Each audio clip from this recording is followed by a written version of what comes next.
Hi friends, welcome back to my channel. I am Navjot Kaur और हम कर रहे थे इंडिया एंड सार्क। और ये उसी चैप्टर का हमारा पार्ट 3 वाला वीडियो है। Part 1 and part 2 already upload है। सो उनमें हमने डिस्कस किया सार्क है क्या, बना क्यों, कब बना, उसके कुछ प्रिंसिपल्स और ऑर्गन्स। ठीक है, पार्ट 3 में आज हम डिस्कस करेंगे कुछ इंपॉर्टेंट पॉइंट्स इस चैप्टर के रिलेटेड। ठीक है, जिनका कोई हेडिंग नहीं है, पर हाँ उनको हम डिस्कस करेंगे। ठीक है, सो वीडियो का एंड तक ज़रूर देखिए। अच्छी लगे तो अपने फ्रेंड्स के साथ शेयर करिए और अगर कोई डाउट हो तो कमेंट कर देना। ओके, सो स्टार्ट करते हैं। सबसे पहले हमारे पास इकोनॉमिक हेल्प। अब इकोनॉमिक मीन्स पैसे के रिलेटेड है कुछ। ठीक है, इकोनॉमिक मीन्स पैसे के रिलेटेड है कुछ। अब इकोनॉमिक हेल्प किसको देनी है? सार्क को। सार्क को सबसे ज़्यादा पैसा कह लो आप, सीधी सिंपल भाषा में पैसा सबसे ज़्यादा कौन देता है? India. The most of economic help is given by India. ठीक है, इसमें ये एक चीज़ है। क्यों? क्योंकि देखो हम अपने साथ वाली कंट्रीज़ देखें जो भी सार्क की मेंबर हैं, कौन कौन सी मेंबर है? जल्दी से कमेंट कर दीजिए कौन कौन सी मेंबर है। हाँ जी, इंडिया, पाकिस्तान, नेक्स्ट अफ़गानिस्तान बनी थी हमारी 8th वाला, है ना। उसके बाद कौन है? नेपाल है। उसके बाद कौन है? बांग्लादेश है। और कौन है? भूटान है। और श्रीलंका, मालदीव्स, है ना। ये जो भी कंट्रीज़ हैं, इनमें से सबसे हम एक हिसाब से माने सबसे अमीर किसको हम मान सकते हैं? इंडिया को। इसलिए इंडिया ही ज़्यादातर इकोनॉमिक हेल्प करता है सार्क की। ठीक है, क्लियर होगा। नेक्स्ट है इसका पॉइंट कि 32% of expenditure of SAARC is given by India. Means SAARC में जितना भी खर्च होता है, ठीक है, सार्क में जितना भी खर्च होता है, ठीक है, उसमें से 32% कौन देता है? Only and only India. ठीक है, ये पॉइंट इंपॉर्टेंट है। अगर आपको कोई भी चीज़ आ रही है उसमें आप ये ऐड ऑन कर सकते हो। अगर आपके पास सार्क में आ जाए इंडियाज रोल इन सार्क, तो उसमें आप ये चीज़ पॉइंट लिख सकते हो। ठीक है, ये वाला इकोनॉमिक हेल्प। नेक्स्ट है पॉइंट हमारे पास SAARC summits at capital of member. Yes, कि सार्क के रिलेटेड क्वेश्चन आ जाए व्हाट इज सार्क वगैरह, तो उसमें हम ये चीज़ लिख सकते हैं कि सार्क की जो समिट्स मीन्स कॉन्फ्रेंस मीटिंग, वो कहाँ पर होती हैं? जो भी इसकी मेंबर कंट्रीज़ हैं उसके मेंबर उसकी कैपिटल्स में। जैसे अगर इंडिया मेंबर है ना, तो इंडिया में अगर होनी है तो वो कहाँ पर होगी? दिल्ली में, न्यू दिल्ली में। ठीक है, दिल्ली में होगी। अगर वो होनी है नेपाल में तो कहाँ होगी वो?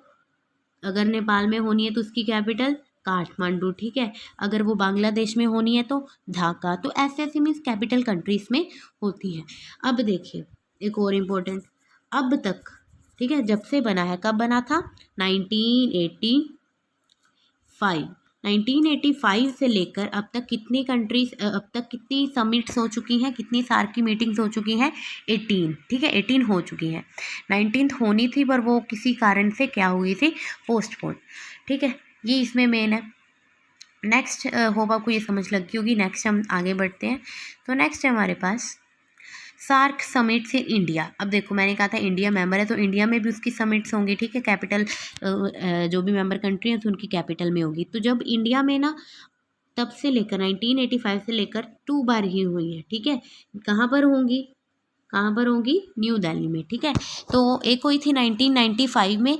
ठीक है, 8th थी, जो 8th वाली थी वो हुई थी 1995 में। उसके बाद फिर 14th हुई है जो वो 2007 में हुई है हमारे न्यू दिल्ली में। ठीक है, ये हम लिख सकते हैं इंडिया से रिलेशन विद सार्क, या जो भी ऐसा अगर कुछ आ जाए। ठीक है, तो उसमें हम ये वाला पॉइंट ऐड कर सकते हैं। नेक्स्ट हमारे पास कॉन्फ्रेंसेस ऑफ सार्क। तो इसमें अगर ना आपके पास क्वेश्चन आ जाए कि सार्क की कॉन्फ्रेंसेस पर, ठीक है, तो वैसे तो हमारी बुक में बड़े अलग अलग दिए है कि फर्स्ट कहाँ पर हुई, सेकंड कहाँ पर हुई, इसमें क्या क्या हुआ, है ना, बहुत कुछ दिया है। पर अगर आपको कुछ भी याद ना आए तो मेन चीज़ सबसे पहले लिखनी है कि फर्स्ट सार्क समिट कहाँ हुई है? ढाका में, बांग्लादेश की जो कैपिटल है ढाका, वहाँ पर हुई है। कब? 1985 में, जब इस्टेब्लिश हुआ तब। ठीक है, ये चीज़ तो लिख ही देनी है। ठीक है, चाहे आईवटी सार्क वगैरह में, फिर भी ये चीज़ ऐड कर दो एक्स्ट्रा मार्क्स के लिए। अब अगर क्वेश्चन आ जाए मेरे पास कॉन्फ्रेंसेस ऑफ सार्क को लेकर, तो उसमें ना अगर आपको कुछ वैसे नहीं याद कि फर्स्ट में क्या हुआ, सेकंड में क्या हुआ, थर्ड में क्या हुआ, तो आप ये वाले पॉइंट्स लिख देना जो मैं अभी आपको बताऊंगी। जैसे क्यों बनाया जाता है, ये क्यों की जाती है for development of south Asian countries बनी थी। तो इनका वर्क क्या है, अब अगर कोई समिट होगी तो उसमें कुछ डिस्कस करेंगे ना उसके रिलेटेड। तो क्या हो सकता है, जैसे to improve trade within the member countries, तो सबसे पहले लिख लीजिए ट्रेड के रिलेटेड, ठीक है, to improve trade within member countries, ठीक है, और to eliminate terrorism within the member countries. तो टेररिज्म का आ जाएगा सवाल यहाँ पर, टेररिज्म को एलिमिनेट मीन्स ख़त्म करना है मेंबर कंट्रीज़ में से, तो इसके रिलेटेड हुई हैं मीटिंग्स, ठीक है। और क्यों हुई है कि गर्ल चाइल्ड की कंडीशन को इम्प्रूव करना है, ठीक है, लड़कियों की गर्ल चाइल्ड की कंडीशन हालत को हमने इम्प्रूव करना है, उसके रिलेटेड भी कई स्टेप्स उठाए गए हैं इन कॉन्फ्रेंसिस में।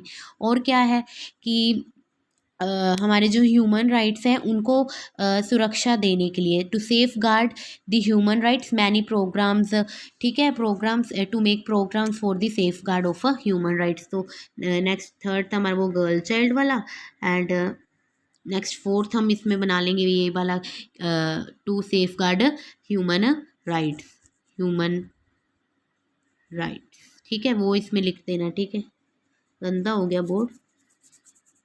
तो फर्स्ट मैंने बोला था कि कोऑपरेशन, नेक्स्ट सॉरी फर्स्ट बोला था ट्रेड, नेक्स्ट कॉरपोरेशन को भी हम लिख सकते हैं to improve cooperation between the member country, terrorism, next girl child, and next जैसे to safeguard the human right, उसके लिए कई प्रोग्राम्स, टू रिमूव, नेक्स्ट लिख सकते हैं टू रिमूव पॉवर्टी, आप साथ में नोट डाउन करते जाइए, to remove poverty, to improve condition of children and women, ठीक है, ये सब कुछ क्योंकि जितनी भी हुई हैं उनके अलग अलग पॉइंट रखना याद तो वो तो मुश्किल है, तो आप ये उनमें लिख सकते हैं अगर आ जाए आपके पास क्वेश्चन।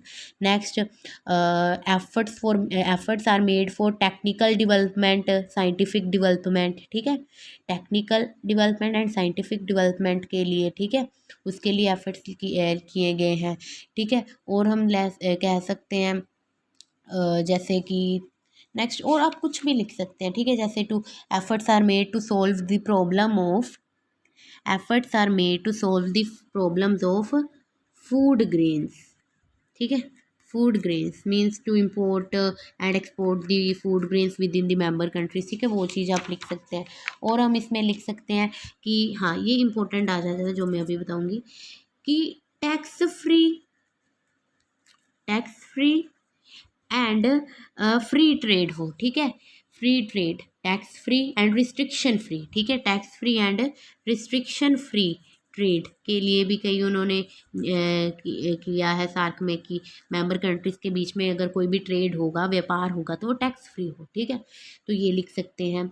और हम लिख सकते हैं कि हॉस्पिटल कैंसर के लिए बनाने के लिए भी कई प्रोग्राम्स उन्होंने डिस्कस किए थे इन समिट्स में, ठीक है, ये सारा कुछ।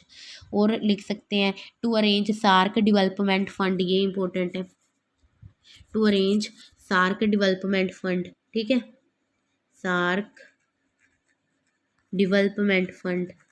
और हम लिख सकते हैं SAARC food bank, to arrange SAARC food bank.